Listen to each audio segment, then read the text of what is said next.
I've been married to Katie for over a decade now. We first met as classmates, neighbors, and spent so much time together that what started as a harmless crush eventually bloomed into something real.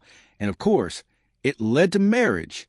For the longest time, I believed that we were the epitome of a healthy relationship, something others could look up to, especially the kids we always planned on having, though that never quite happened. Then one day, I came home from work earlier than usual. As I approached the house, I heard voices coming from our bedroom. Curiosity got the better of me, so I moved closer just enough to catch snippets of conversation. It was Katie, but not alone. She was chatting on a video call with a guy, and from the way they were talking, it wasn't just some friendly chat. The conversation? Football, a sport she couldn't stand. She was one of those women who could binge-watch TV series for hours on end, but the moment a sports channel was on, she'd roll her eyes and change the channel. My stomach dropped as I stood there quietly, listening in. It was clear now. Katie was talking to someone she shouldn't be, but I didn't want to confront her right then and there. So I backed off and quietly returned to the hallway, slamming the front door behind me to let her know I was home.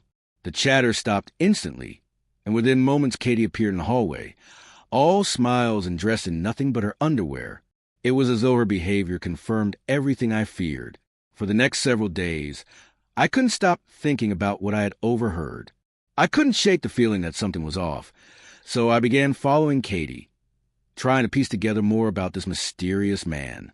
It didn't take long before I stumbled upon some photos on her sister's social media. A few months ago, Katie had visited her sister in the countryside. She called me, complaining about how bored she was, then shared pictures of them grilling kebabs outside. But the ones I found, those were different. There were no extra photos, nothing else that would raise an eyebrow. Yet her sister had posted a few photos, probably showing off some guy who was clearly into football. I couldn't leave it like that, so I decided to have a straight talk with Katie. When I finally did, it didn't take me long to get to the bottom of the truth. After a heated argument, I told her that she had to leave the house. She could have gone to live with her farmer. I couldn't bear the thought of her living in this house anymore. She immediately started apologizing, but I couldn't bring myself to accept it. The betrayal was too strong. Katie collapsed, her emotions overwhelming her as she broke down into tears. She clutched her hair, trembling with despair, and then out of nowhere, she let out a loud, frantic scream. For a moment, I'll admit, I was a little afraid, but I quickly shook it off and tried to steady myself. Katie didn't get up, though. Instead, she slid down the wall to the floor, sobbing uncontrollably.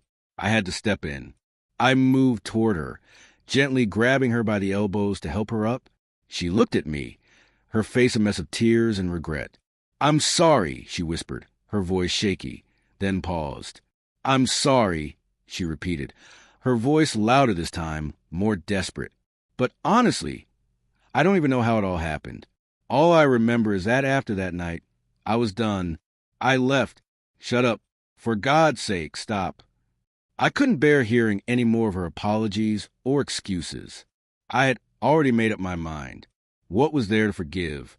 She should be thankful I didn't lose it completely when I first found out. The nerve of her, try to make me listen to her justification. It was maddening. Katie grabbed my hands, trying to pull me to her, pleading, "You see, I should have stopped him. I didn't want this conversation. You didn't want his company." I blurted out in response, my voice cutting through the air. "Remind me how the last I ended." Her face paled. She staggered back. I saw her bang her head against the wall. Her eyes were wide open, tears glistening in them, and they were full of shock. I knew that she had just been caught in another lie. "Shut up," I snapped. "Pack your bags and get out. We'll meet in court and we'll divide the assets, taking your betrayal into account, of course." That evening, Katie packed up and left. She walked out of the home we built, leaving me with nothing but the echoes of her tears. A week later, I received a text from her, a crying message asking me to bring her clothes. She gave me the address. I knew I couldn't just let it go. I decided I would finish this like a man. So I got into my car and drove the 200 kilometers to her.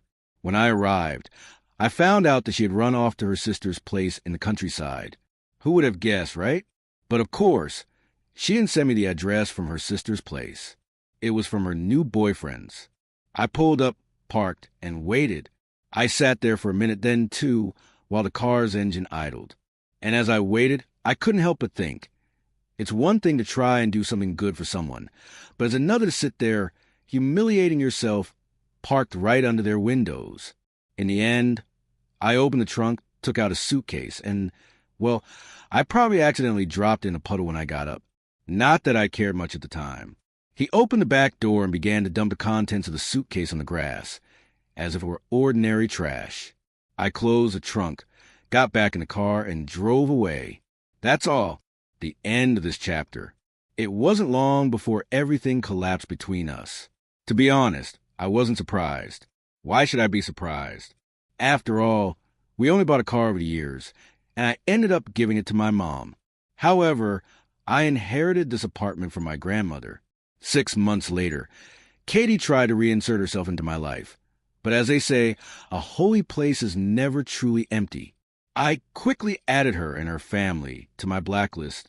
Her betrayal had cost her everything. Her family, her future with me.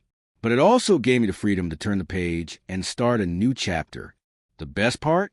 It finally allowed me to become a father. So guys, if you all liked today's story, please like the video and subscribe to our channel. And don't forget to press the bell icon. Thank you for watching.